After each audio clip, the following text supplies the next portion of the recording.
I want to brief Nigerians on the actual thing that happened, because there has been some misinformation on the social media and on the regular media. What happened was that I went to Isuochi for the induction of the national officers of the Methodist Brigades. We arrived there on Saturday. On Sunday, we concluded the service, and in order to catch up with my flight, along with my chaplain, at 4:30, we took off by 2 to go to the airport, oblivious of the fact that kidnappers were waiting on the road.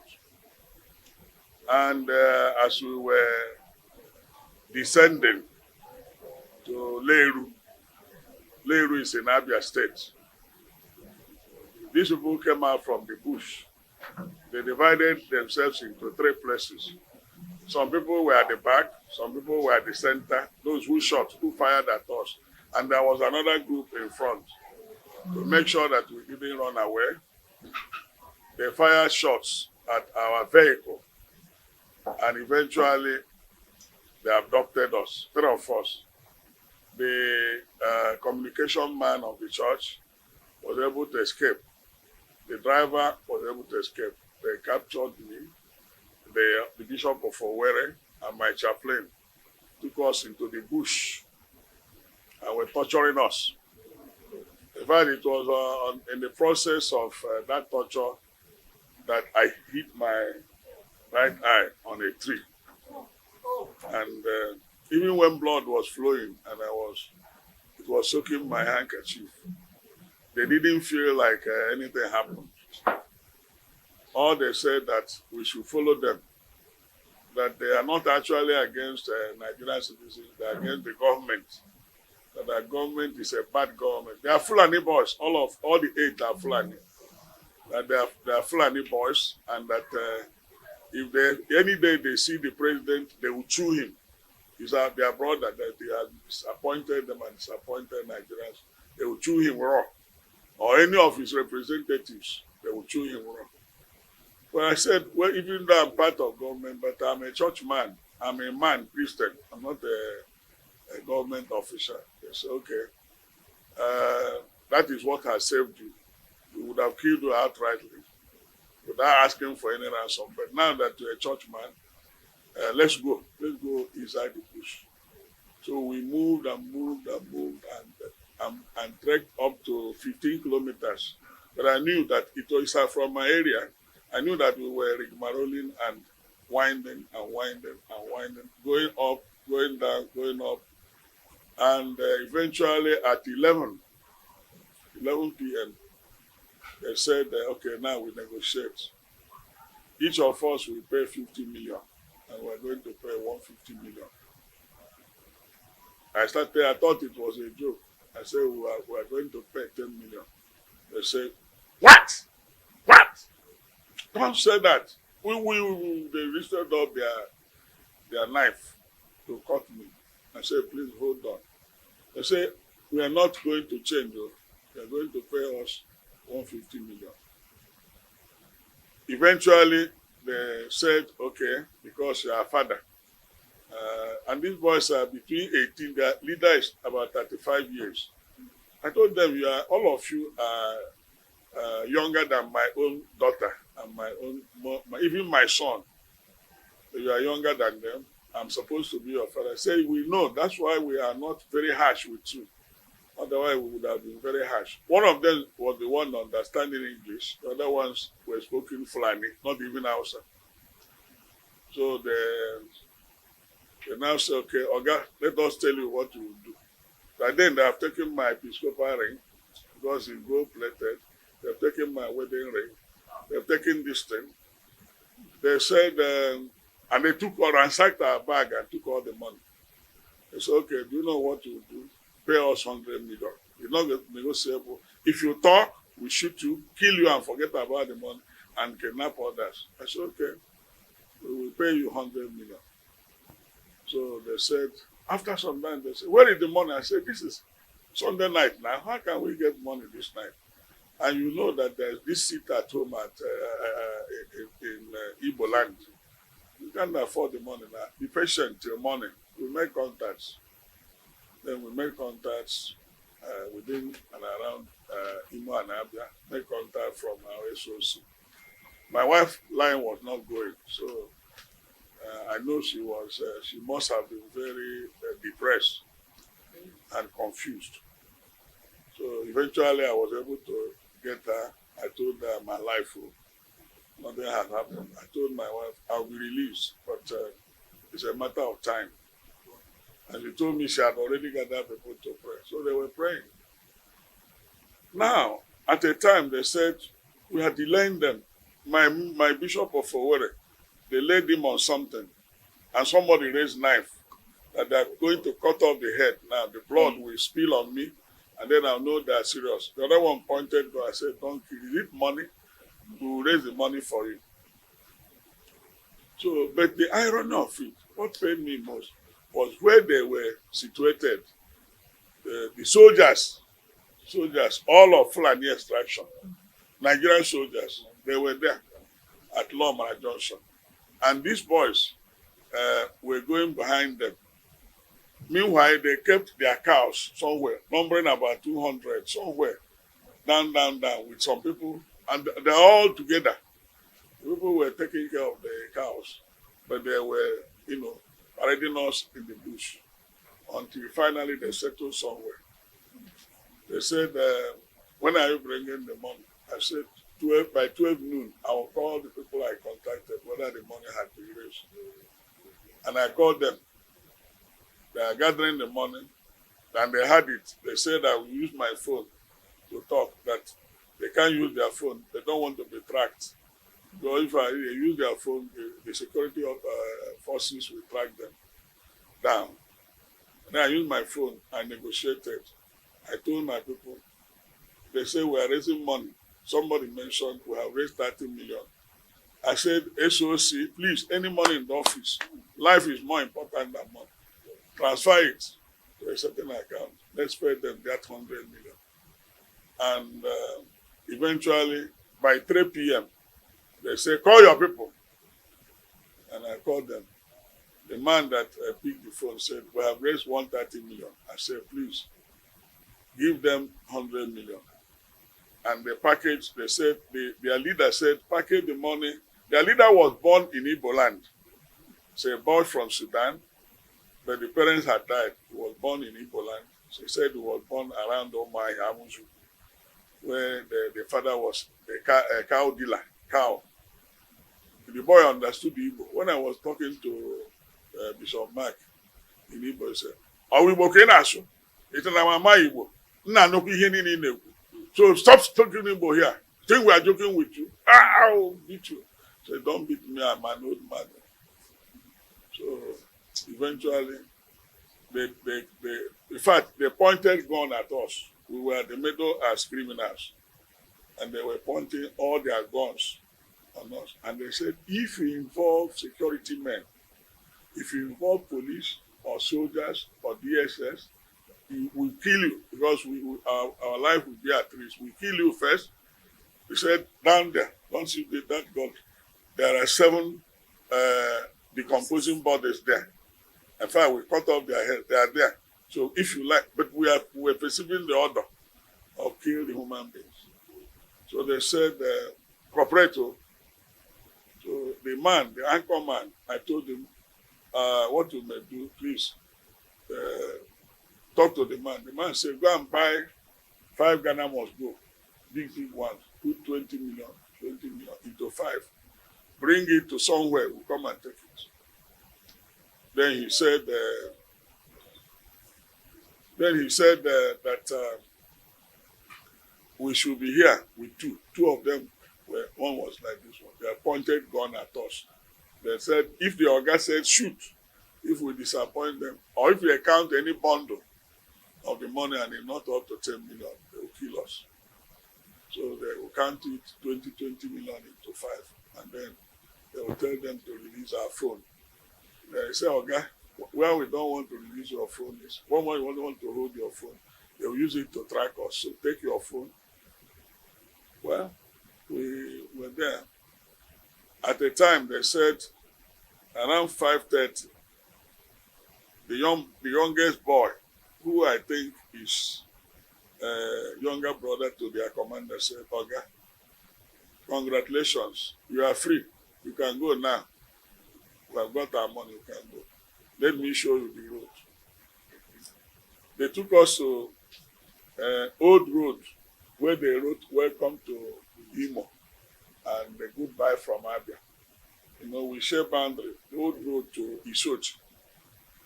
Then they say, you know this road? I said, I don't know. I pretended because it's my village. Ihube is my village. I said, I don't know the place. They say, follow this road. You get to somewhere. You see people there. So I followed the road. We followed the road through first until we saw people.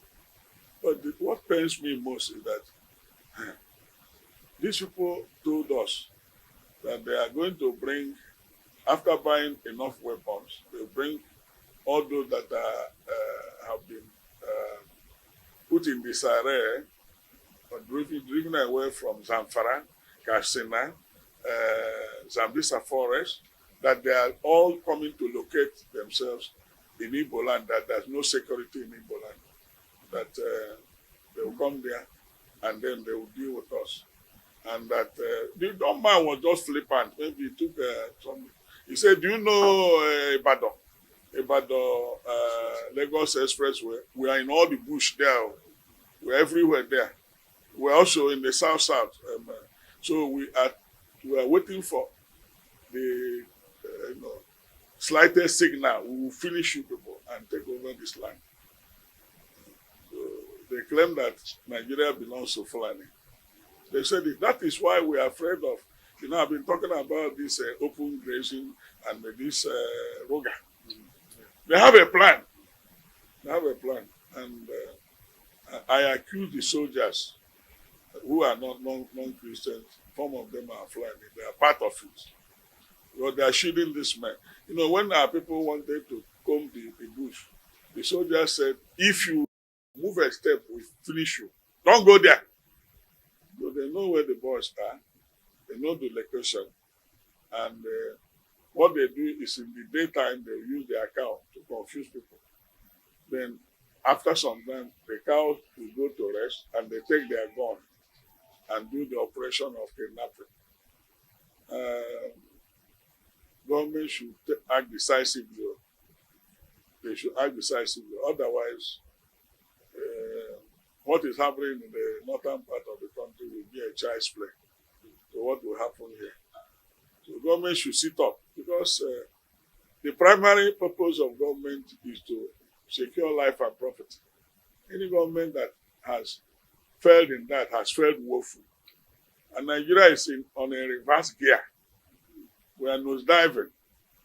We are nosediving. We don't have security. All the bush, we went around, no soldier, no police, nothing. The people, were having a field there. And where they released those was, if they kidnap people along the Supato, they will parade them round, and there, when they pay ransom, they are released from that particular spot. Those they arrest, they kidnap along the Enugu Expressway, Law Panther, they bring them. Eventually, they bring them there to collect ransom. Those they kidnap along anywhere in the south, around the southeast. So they know that they are there. And I gave that. When I said to the Oga, how do you collect this money? He said, don't worry. Once we are through with you, we will invite motorcyclists. They will come and there will be a truck. A truck will come to put the money in the truck. And that the people who paid them said that was exactly what happened. Immediately they came out from the bush. They told them they were monitoring whether there is police armed. They said, go up. Okay, come back, come this way. And then eventually they stopped. A truck came without number. So the boys will carry one Ghana must go who put in the truck until they took the 100,000. After they have counted it, 100 million, they said, okay, you can go. So that's how we came back. So the people have been saying, even some people, I don't know what they wanted to achieve, that I said. Where did they see me to say that it was IPOB that released me? Why did they see me? Where did I say IPOB? I didn't say IPOB. So I don't know, they were trying to bring in political and religious coloration. So what I know was that, in fact, when they were talking about kidnapping, I didn't know what it meant. For over 12, 13, 14, 15 hours, no food, nothing to drink, nothing to eat. And I was lying on the ground inside the bush, so, along with other people. If you want to urinate, you raise your hand. Sir, can I urinate? Okay, go there. Commandment, go there. If you want to go to toilet, you raise your hand. Yes, okay, go there. Don't come near. Go there. They'll send you 2 people to guard you. You come back. So that's the Nigeria we are in. And it's unfortunate. This is what exactly happened. And all the efforts that were made was by my church. You understand? Yes. Every effort made was by Methodist Church, Nigeria. Not police, not army, not government. No. It was Methodist Church, Nigeria that made all the contacts and all the efforts. And I want to use the opportunity to thank I didn't know that my members love me this way. The Methodist Church have so great love, stupendous love for their leader. And I knew that the prayers were going on in various locations everywhere. And this morning, when I opened my phone, I was receiving calls from Canada, from US, from UK, from Russia, from even Dubai, from Turkey, every part of the globe. And it was too much, so I had to switch off again. But if I start answering those calls, I will be having a headache. So that's what happened, really. I want the press to know what actually happened so that people will not come and tell you cock and bull story. For instance, a government said they secured my release. I never saw the government that said they secured my release. He didn't come. All we need is leadership. When we get responsible, responsive leadership that knows how to manage men and resources, Nigeria will become stable and Nigeria will progress. Our problem now is bad leadership. A leadership that does not care, a leadership that is irresponsible, a leadership that is callous, a leadership that, when you are a leader, you have become Nigeria. You are not a leader for Fulani, a leader for Igbo, a leader for Yoruba, a leader for Hausa or Ishekwe. But look at what is happening with the appointments. Who are the security officers? Who are the people that are in immigration? Who are the people that are in customs? Who are the people? They are responsible for what is happening. And they have an agenda which we fail. That agenda will never succeed. Yes. And I had no place to run to than my church. I said my church should mobilize funds. And when I have about 2 million members in my church, 50 kobo times 2 million. You know what it means? Or 10, or even 100 naira times 2 million. So it's my members. Just the way we do things. That's how they raise the money. They don't have oil well. They don't have allocation. And the resource base of the church is human beings. So, but let me tell you, anybody who extracts money from God's institution, the church, is having romance with death, calamity. Yes. Because the people that give the money gave it under tears. So it will not augur well to whoever uses it. It's blood money. I know you don't speak for CAN or PFN, but as Christians, are you going to escalate this position? Let me tell you, CAN made a statement already. There was a release by CAN. And they said that the government should make sure that their leader, because I'm one of their leaders, is released within 24 hours. They said it to government.